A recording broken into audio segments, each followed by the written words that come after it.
We just learned within the last few minutes that the Office of the Director of National Intelligence has informed the intelligence committees that it will no longer offer in-person briefings about election security and foreign interference. Joining me now on the phone, Ken Dilanian, NBC News national security correspondent.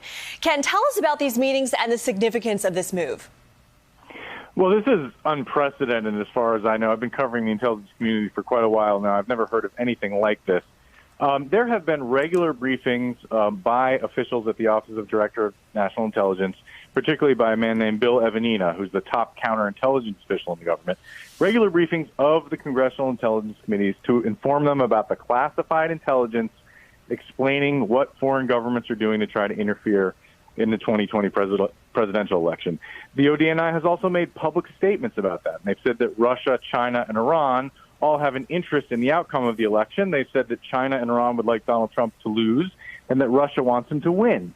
But in reaction to those public statements, which were based on classified intelligence, the lawmakers who saw the classified information accused the Trump administration of distorting it and of minimizing the outsized role of Russia. And they say that Russia really is the only country that's actively interfering in the 2020 election, is active on social media with disinformation, is interested in hacking and leaking.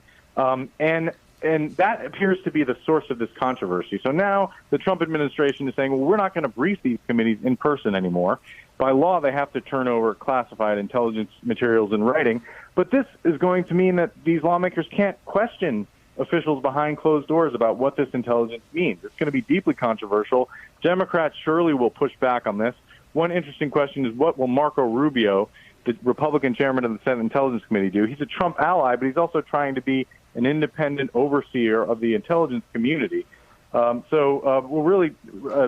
expecting some pushback from Congress.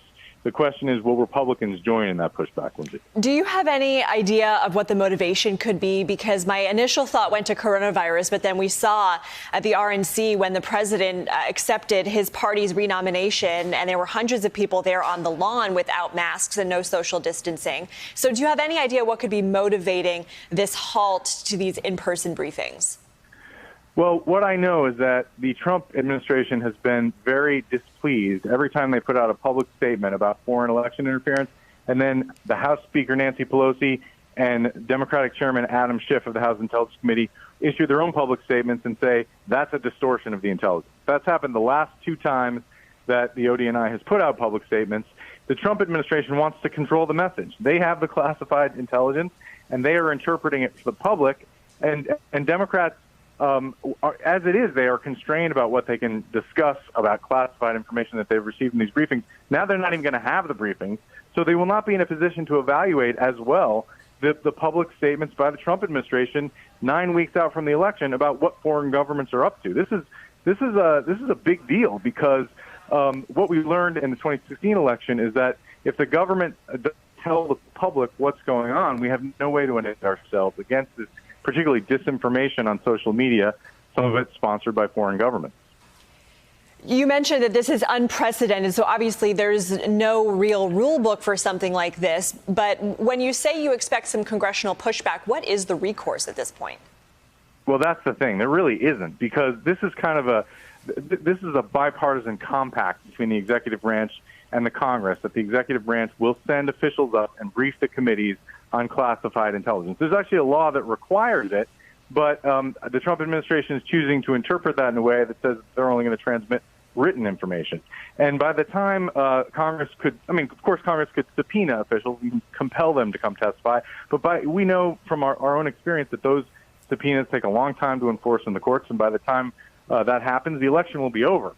So really the recourse here for Congress is political, and it's going to depend on how much Republican senators want to push back against the Trump administration on that. Hey there, I'm Chris Hayes from MSNBC. Thanks for watching MSNBC on YouTube. If you want to keep up to date with the videos we're putting out, you can click subscribe just below me, or click over on this list to see lots of other great videos.